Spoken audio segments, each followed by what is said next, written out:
เอาก็ถือว่าฝนตกแต่ว่ากับบสาดปานใดเนาะถือว่ามันบริพะปานใดพี่น้องถ้ามันพะมาทางนี้นะสิเปียกกว่าทางนี้เนาะทางนั้นมันปึงๆกว่าเนาะทางนี้นะมันปึงกว่ารู้จักคำว่าปึงไหมบ่มันปึงก็คือมันใหญ่หูมันกว้างเนาะมันปึง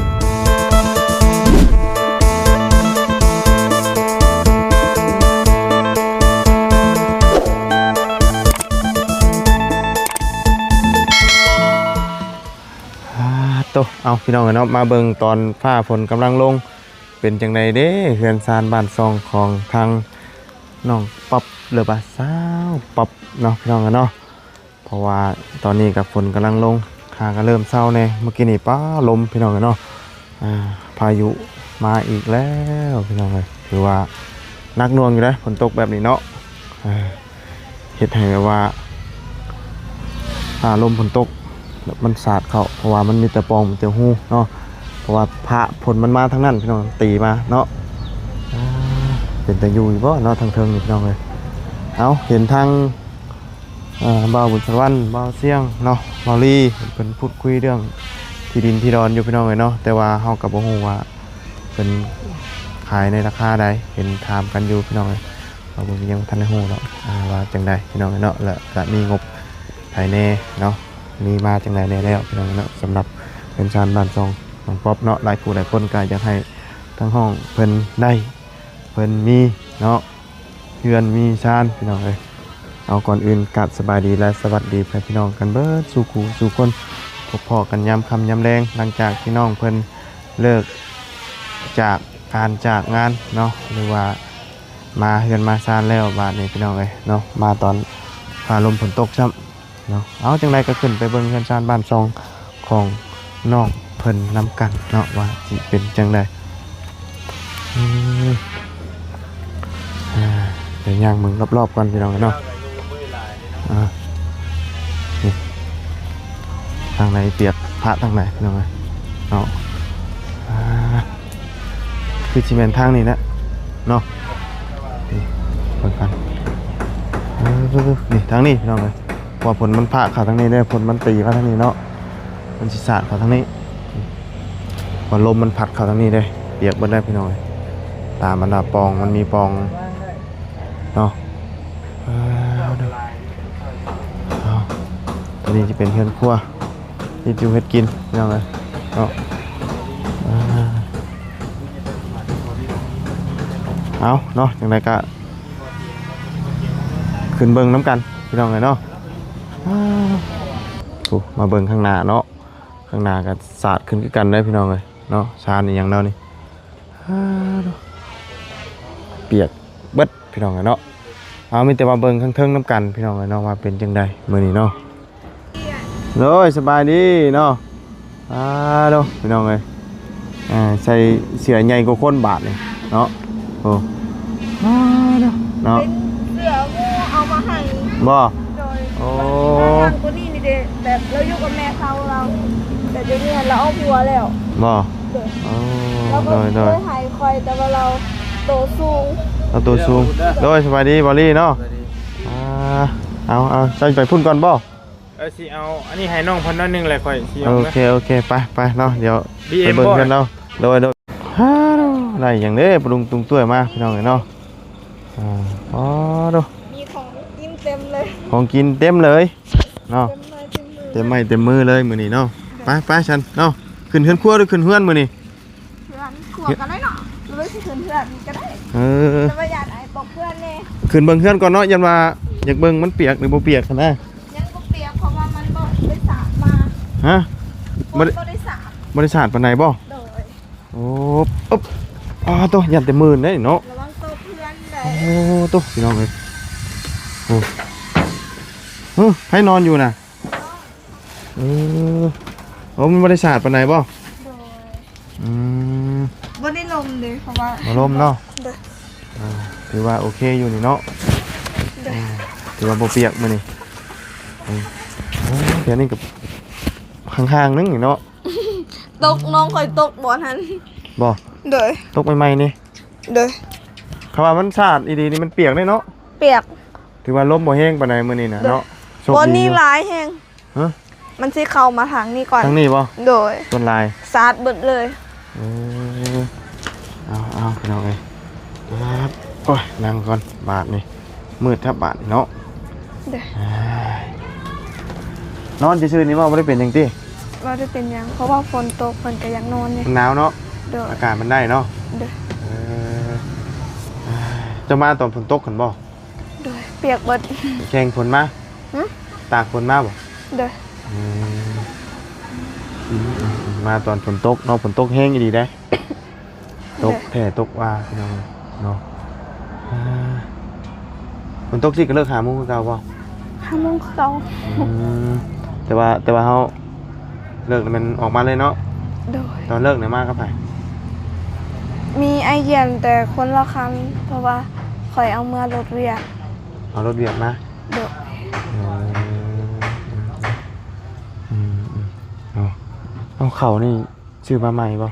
ทางเบ้าเตียงเป็นคนเอามาให้ ฮะ ทางเบ้าเตียงเป็นคนเอามาให้ เราเตียงเรามามือใดนะ โดนแล้ว แต่มือเรามาบ่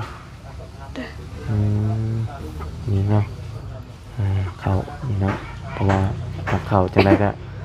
ลักๆก็กินเบิดอยู่แล้วเนาะมันชื่อใหม่เนาะเพราะว่าเขามันกินหลายคนอีกอย่างมันเป็นข้าวเปลือกน้ำเนาะ โดยเขาเปลือกเบิด โดยมีไปใช่จ้ะ บูฮูคือกันแม่ไปอาบน้ำแล้ว เราไปอาบอีกจ้ะมาอาบอยู่นี่บ่ เพราะว่ายานฟ้าห้องในน้ำใดอาบบ่ได้ ฮะ น้ำใดเห็นกันฟ้าแบบฟ้าห้องจังซี่ก็อาบบ่ได้ ห้องบ่กล้าได้น้ำบ่ เด้อ ยันพาบ่ เด้ออีหลีได้เพราะว่าเขาบ่ให้อาบตอนฟ้าห้องจังซี่น่ะ เเนาะแม่นไปอาบไปใช้สาแต่ว่าบ่อาบ ไปอาบอยู่เพิ่นน่ะบ่าวว่าขอน้ำเขาเจ้าอาบ อืมโดยเนาะเอาก็ถือว่าฝนตกแต่ว่าก็บ่สาดปานใดเนาะ เด้อ ถือว่ามันบ่ได้พระปานใดพี่น้องถ้ามันพระมาทางนี้น่ะสิเปียกกว่าทางนี้เนาะทางนี้มันปึงๆกว่าเนาะทางนี้นะมันปึงกว่า รู้จักคำว่าปึงไหม บ่ มันปึงก็คือมันใหญ่ หูมันกว้างเนาะ เด้อ มันปึงแล้วพี่น้อง มื้อนี้หันมีแต่ทางเบาหลีบ่สิเหนือ เราสิเมื่อมื้อนี้บ่ โดย โอ้เราก็สิเดินทางค่ำเลยนะนี่ 7:00 นนะ7:00 นนะ เราอยู่บ้านใด บ้านเดียวกัน อยู่อยู่บ้านใด บ้านโคกใหญ่ ไงอยู่ เมืองอุทุมพรแขวงสวรรณเขต โดย แขวงเดียวกัน อันนี้นะบ้านเดียวกันเบิดคนที่มานี่ เด้อ บ้านเดียวกันเนาะเมืองเดียวเป็นไหนๆคืออันดาทั้งเบาเป็นถามเรื่องดินเรื่องดอนบ่ โดยได้ยินไอ้เขาว่าถามเรื่องดิน บ่ โดย ทางเจ้าของนี่บ่ โดย เจ้าของดินนี่เป็นใครเป็นป้าบ่ เป็นแม่เฒ่าอีกผู้หนึ่ง เป็นเมียเฒ่า โดยคนอยู่บ้าน ญาติพี่น้องกันนี่ติ บ่แม่น อ๋อ เป็นแบบคนบ้านเดียวกันซื่อๆแต่เพิ่นให้อาศัยดินอยู่ดินเพิ่น อืม แต่ก็เพิ่นก็ฮักกะแพงสำญาติพี่น้องคือกัน ตอนลุงมาอยู่กะมีแต่ลุงนั่นแหละเป็นคนซอย แต่เดี๋ยวนี้ลุงเขาเสียแล้ว ยอดแล้วบัดนี้อันเป็นถามเรื่องอยู่นึงนอนนี่เพิ่นถามราคาว่าเพิ่นสิขายนี่บ่ โดย เราสิขายในใดนี่นะคำเพิ่นขาย ได้ยินทางเบาเสียงบอกว่าเราสิขายอยู่ แต่แบบข่อยก็บ่ค่อยหูปะหลายปานใดแบบลืมแล้ว บ่ฮู้ว่าเพิ่นขายเท่าไรสิบ่ ได้ยินทางเบาเสียงบอกว่า20 ล้านบอก 20 ล้าน โดย แต่ว่าฮอดใส่ดินนี่มันดินที่เจ้าอยู่ปุกอยู่นี่ ได้ยินบอกว่า20 เมตรคูณ20 เมตรบ่ ฮะ20 20เบิ่งนี่20เบิ่งนั่น20มันข่อยก็บ่ฮู้คือกัน 20 โดย แต่ว่าอยู่ที่20ล้านที่แต่ว่าถ้าว่าซื้อเนาะ โดย ต้องซื้อดินซื้อดอนก่อนพี่น้องเพราะว่าดินนี่มันเป็นดินอาศัยอยู่คือเก่าเนาะ ถ้าปุ๊บถ้ามีเงินเนาะสมมุติมีเงินตั้งเลยก็บ่ได้เนาะ บ่ได้ เพราะว่ามันเป็นดินบ่แม่นดินเฮาเองเนาะดินขออยู่เนาะ โดย ถ้าว่าเฮามั่างเฮือนคือมั่างนี่สิคืนเพิ่นบ่เสา2เสานี่เฮ็ดได้ได เพื่อนตัวนี้บ่ อ่า ก็ยันคืนบ่ได้แล้วเพราะว่าห้องบักหมดแล้วเด้ ว่ามีแต่เสียเงินเอาเนาะ โดย คืนบ่ได้แล้วเนาะนี่ โดย เพอเฮาบักได้เนาะ เอิ้นบักคือกันเนาะ บักคือกันเนาะภาษาลาวคือกันเนาะถ้าเอิ้นอันว่าเป็นภาษาลาวเทิงนั่นบ่ฮู้เนาะ ปล่อยอย่าให้ปล่อย ฮะ อย่าให้ปล่อยเจ้า เยะให้เปื่อย อย่าให้ปล่อยจะตะนอนแล้วก็นอนตายเนาะ เนาะเป็นหยังเวลาเว้าคืออัดปาก อาย อายหยังเนาะเนาะเราอายแล้วว่ะบ่อัดก็ได้เนาะ เพราะว่าเวลาน้องเพิ่นเว้าแล้วเพิ่นสิอัดปากเนาะเพิ่นว่าเพิ่นอายเนาะเนาะถือว่าเลิกเรียนเลิกงานมาแล้ว แต่ว่าท่านเฮ็ดกินบ่มื้อนี้ กินมาม่าแล้ว กินมาม่าแล้ว เด้อ จบเลยบ่ กิน มื้อนี้บ่มีไผอันกินได้บ่มีแต่กินไผกินนั่นน่ะก็เป็นแล้วบ่แล้วบ่แล้วแรง โดย อืมต่างคนต่างกินกันพ่อมื้อนี้เนาะ โดยมีสิต้มไข่ให้แม่ ต้มไข่ให้แม่ โดยยันแม่ยังบ่ทันได้กินเพราะว่าเฮากินแล้ว เจ้าน่ะกินแล้วน้องนุ่งเด้อกินบ่ล่ะ ยัง อืม เพราะว่ามีเฮาเฮ็ดหาก็ห่อเดียวเฮาก็ต้มกินปั่นให้น้องกินน้ำ น้อยทางน้องเพิ่นนอนอากาศมันเย็นเนาะนอนแบบทางนี้บ่หรือว่านอนแบบไหน นอนแบบนี้ เจ้านี่นอนบนนี้บ่ ค่อยสินอนบนนี้แต่เดี๋ยวนี้หันนอนน้ำยา เดี๋ยวปัจจุบันนี้นอนน้ำยา โดยไปนอนน้ำยาได้ละประมาณอาทิตย์หนึงแล้ว แต่พวกเครื่องนึงเครื่องเจ้านี่ไว้นี่เบิดได้บ่ เครื่องค่อยนำอยู่ในกระตาก็สิเป็นเครื่องแม่หรือว่าน้องนำปนกัน อยู่ในหันสิเครื่องค่อยหมดเบิ่งนี่ก็เป็นเครื่องแม่ เอาวะอยู่เฮือนยานำบ่เครื่องเจ้าเครื่องนึงเครื่องอยู่พี่ไปเลย โดย มีแต่ว่าตื่นมาแล้วมาล้างหน้าล้างตาใส่ชุดอยู่พี่มันไป โดย เฮ็ดเวียกเลยเนาะ โดย พวกอันผ้าห่มผ้าแพรก็มีแต่นอนอยู่พุ่น โดย เนาะเสื้อผ้านี่มันมาใส่อยู่พี่เนาะ โดย หาก็เริ่มนอนนี่ว่าติอันเฮ็ดยานะ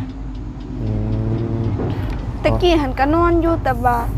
บ่ค่อยได้นอนดูคือซุมื้อนี้แต่ว่าอาทิตย์นี้นอนตลอดอยู่เฮือนเพิ่นแล้วมีมือหนึงมือฝนตกให้นอนนำแม่ลืมแล้ว แบบอุ้มน้องหน่อยนี่น้องลานี่ อันนี้ว่าผู้ละ โดยตอน3 โมงอะพ่นสาดมาแล้วก็ลมแห้งนำก็เลยอุ้มน้องนี่ไปเฮือนนาบ่าวเพราะว่ายาน เพราะว่าฝนมันแห้งเกินเนาะ แห้งกะฝนก็บ่ค่อยแห้งหลายปานใดมันก็สิสาดแน่น้อยหนึงแต่ว่าลมแห้งยานเฮือนลม โดยอย่ามันอุ่มไปเนาะ เด้อ ลมแห้งดีมันปิ่นไปเลยได้นี่ โดย เพราะว่ามันบ่ได้มีอีหยังแบบแน่นหนาเด้ โดย มันมีแต่ไม้โค้งน้อยๆเนาะไม้หยังก็ได้ โดย แต่อย่างน้อยๆเลยพี่น้องเอ้ยเอานอนอยู่แล้วก็ได้อยากนอนจอยแต่ว่าน้องเพิ่นก็บ่ได้มาแบบว่าอันวุ่นวายเลยพี่น้องเอ้ยเนาะไปเล่นมันเนาะฮอดยามนอนน่ะแม่นจังพากันมานอนติ โดยพันยามนอนหันกะแบบผู้เอื้อยน้อยหนึงหันกะสิไปหาน้องพาน้องเมื่อนอนนำกันพาน้องพาแม่ไปเมื่อนอน เนาะ จังซี่ แล้วอันผู้ชายนี่จ้ะผู้น้องที่เจ้านี่บ่ได้คอยมานอนนี่บ่นอนจ้ะ นอนอยู่บ่นี้ อันนี้บ่ โดย อันข้างอันแม่เนาะ บ่นี้แม่ข่อย ใครจะนอนอยู่ในตัวข้าง อยู่ในหันกะสิเป็นน้องสาย แม่คอยบ่นี้แล้วก็แถวนี้ก็มีแต่น้องคอยคันบ่คอยได้เป็นบ่ได้ไปนอนน้ำยากะสินอนบ่นี้นำน้องคอยคือกัน นอนหมอนเอ็นๆนี่เนาะ เด้อ สิหักเลยพี่น้องเป็นกระพากเอ็นเลยเนาะ แบบมันอันนั้นแน่นอนนึง โดยเอามีแต่ว่ารอเบิ่งเรื่องดินเรื่องนอนเนาะ โดย มีแต่ว่าเพิ่นถามซื่อๆแล้วว่าเพิ่นยังบ่ทันได้นั่นติ โ โดยเพิ่นบอกว่าเพิ่นถามซื่อ ถามสมมุติเนาะ ๆโด สม ย มุติว่าเพิ่นอันน่ะมีเงินมีหยังซื้อเนาะเพิ่นขายอันน่ะพี่น้องเนาะ โดย เพิ่นก็อยากขายอยู่แต่ว่าเฮาบ่มีเงินเนาะ โดย เนาะแต่ที่ว่าฝนตกอยู่มื้อนี้แต่ว่าสาดก็บ่แห้งเนาะถ้าว่ามันรุ่นลมดีนั่นมันเปียกบ่นานนี่นะบ่เป็นตานอน โดย แต่ว่ายังโชคดีหลังคาสังกะสีเป็นสังกะสีใหม่เลยเนาะ โดย มุงหากระมุงปีแล้วนี่บ่ด้วย ปีกาย ปีกายนี่บ่ โดย คือตั้งมุงใหม่ตั้งแต่ย่อเลยบ่สังกะสีนี่ตั้งแต่เฮ็ดเฮือนได้บ่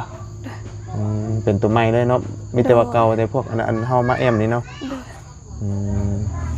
ตัวนี้มันเป็นสังกะสีเก่าหมดเลย โดยข่อยแบบ